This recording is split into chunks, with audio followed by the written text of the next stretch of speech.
In my last video, you joined me as we all became experts on California wildfires, concentrating more on the core source of the problems brought about by California's landscape, while avoiding the more contentious political issues, all to satiate our rabid addiction to nuance. If you haven't seen it yet, go watch it. Right now. Go watch it, as it'll give better context to the second half. But in this video, we're going to try and come up with some solutions to these problems, ideally ones that could be implemented within the next 10 years, so moderately feasible. This video is going to be a little bit more technical than most of my content, and I don't have any animating skills, so I kindly ask that you stick with me. I'll explain these solutions to the best of my ability in layman's terms. If you see any problems that I didn't cover, let me know in the comment section down below. How did that get in there?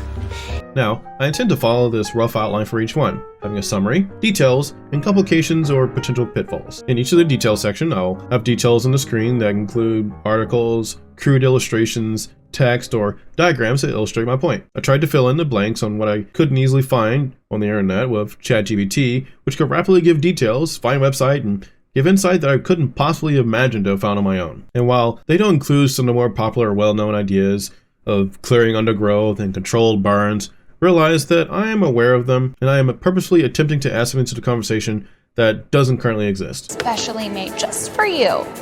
Finally, these solutions are hand-tailored to follow 3 different ways of thinking. Proactiveness, long-term planning to solve the situation at the source. Reactiveness, lowering disaster response time. And finally, preservation, prioritizing the protection of infrastructure from natural disasters. And with that, I bring you the first solution to California's wildfires. I call it the Latitudinal Project. The Latitudinal Project, or the Latitudes, follows the concept of maximum proactiveness by using aqueducts from the ocean to drive inward towards saltwater reservoirs dotted around the region. The name latitudes come from the horizontal lines of water flow, creating bands along the width of the state. I got this idea from the Romans, as they had aqueducts that channeled water for hundreds of miles, with their longest system being over 600 miles. Now, if the Romans could solve their water problems over 2,000 years ago, so can we. Yeah, definitely.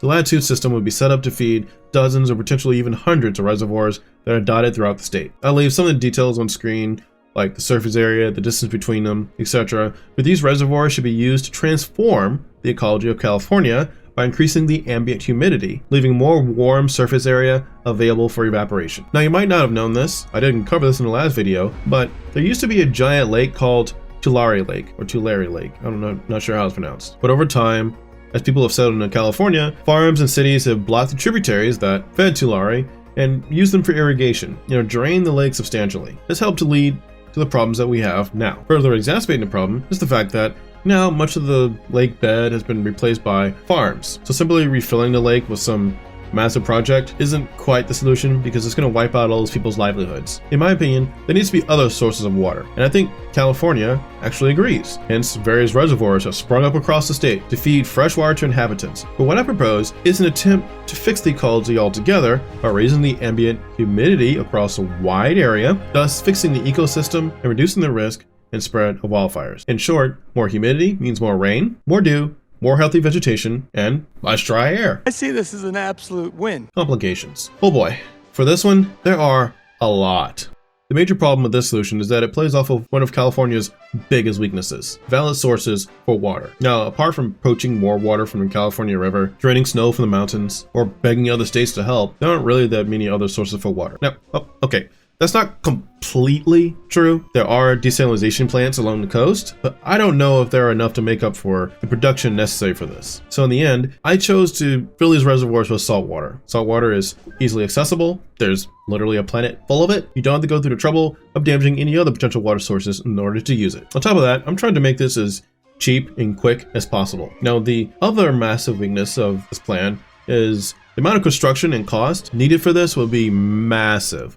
We're talking 5 to 10 years to complete, in my opinion. Now, some of this can and should be mitigated by using low-grade materials and above-ground open-air channels, aqueducts. But unless California would want to make dedicated desalination plants to supply these reservoirs with fresh water, salt water would have to suffice. On top of that, there are some issues using salt water, as it is corrosive and needs to not leak into the environment, but this is somewhat easy to solve by using resistant materials in construction, such as stainless steel and plastic, for the reservoir and the aqueducts/channels and piping. Since it must travel great distances, Thus, we should use materials that can be easily mass-produced and easily replaced, such as PVC piping and breaker concrete to surround it, especially for the parts that are above the ground. The easiest form of maintenance, honestly, might be just to replace sections of the channels at a time and not even bother with trying to clean or repair them. Lastly, since evaporation of salt water leaves behind, well, salt, the aqueducts would have to have 2 channels, one for intake and one for outtake. It should be continuously flowing water from and to the ocean. Picture this, the reservoir is full of nice, fresh salt water. As it evaporates, eventually what will be left behind is a briny mess that no one wants to deal with. And that, ironically, is the same problem that desalination plants have. And that's why they aren't immediately mass-produced to solve every single state and country's freshwater problems across the planet. Yes, they create fresh water from salt water, but all that salt has to go somewhere, and typically it just gets dumped back in the ocean. So by having a dual flow, the water should ideally be only about 1 to 5% more salty when it comes back from the reservoir and goes back to the ocean, where it can be dispersed without issue. Second solution, the Watchtower Project. No, not the Watchtower from Justice League, although that would be pretty cool. Imagine nuking wildfires from orbit. Humans never conceal their desire to control the heavens. So why would I? But instead, the Watchtower Project follows the concept of maximum reactiveness, with a series of towers in both inhabited and uninhabited areas that are capable of live monitoring zones for wildfires and deploying water immediately where needed. Now, this solution would work perfectly with and expand California's already existing network of cameras that are used to detect fires, which I found out thanks to this nice article behind a paywall. I'm not paying your stupid annual subscription. Thanks to State Scoop's reporting on the project, I found that someone else has already thought about part of this solution and is using AI to monitor the over 1,000 cameras to detect smoke and fire so that emergency workers can react quickly. But the problem still remains, which is the time that it takes to deploy emergency services. Just having a net of 1,000 or thousands of cameras to tell you where wildfires are is great and all, but it's still going to take roughly 10 to 30 minutes, depending on the area, to be able to deploy there and stop the fire.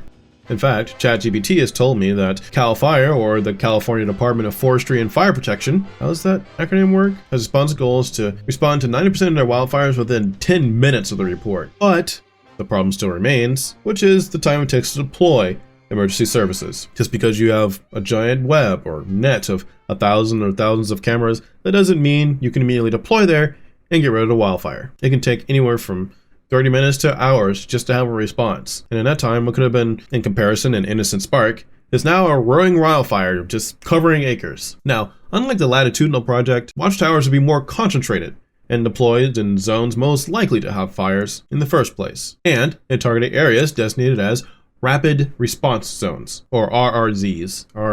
RRs.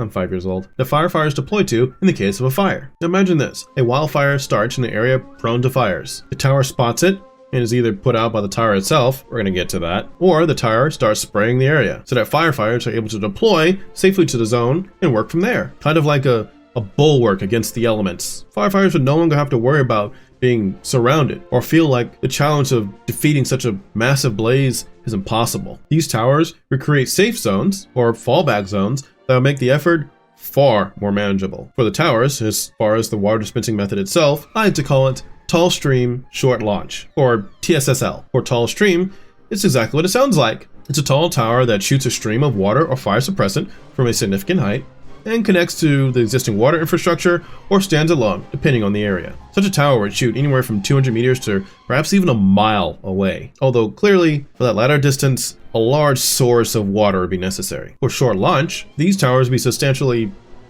shorter.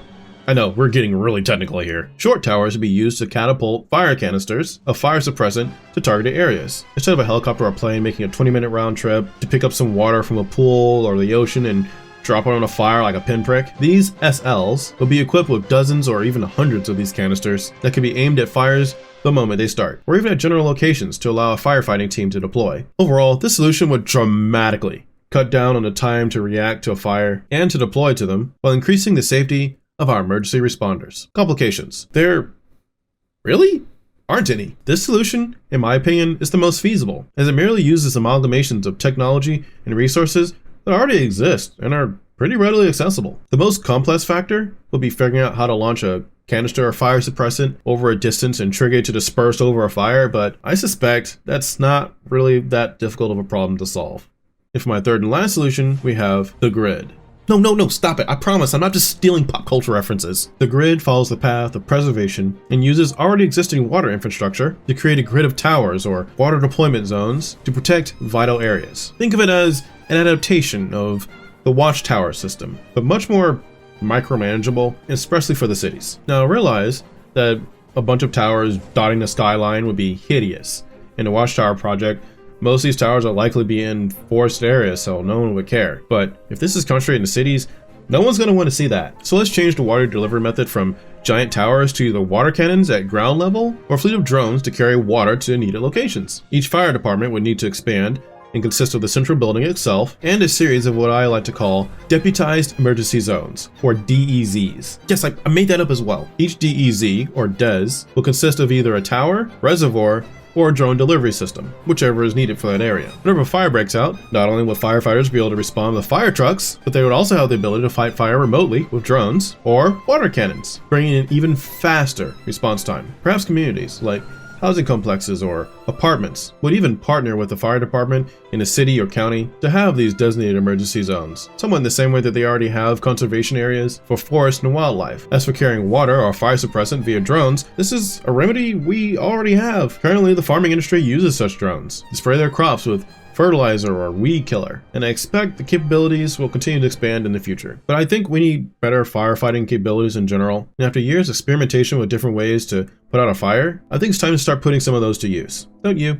Complications. Again, there aren't that many. Like with the Watchtower Project, this solution is an expansion of current infrastructure and capabilities. The only real problem I see would be finding zones where communities or the city itself will be willing to give up space to make these deputized zones. Perhaps they should be given monetary incentives to do so, because in the case of a wildfire or just a fire in general, these areas would be more fortified to survive. But in the end, no matter what solution humanity comes up with, it's clear that something needs to change in California. Unlike Alaska, which is mostly just a vast wilderness, in California, wildfires cause an immense amount of human suffering and damage to infrastructure. I don't think we should just continue to do what we've always done and continue having the same back and forth arguments. What we lack, unfortunately, isn't the technology or the ideas, but the willpower. If a nobody like me could come up with a few, maybe slightly workable solutions in a couple of weeks, imagine what an engineer or an actual firefighter could come up with. This whole situation reminds me of the NASA versus SpaceX problem. We have always had the solution of creating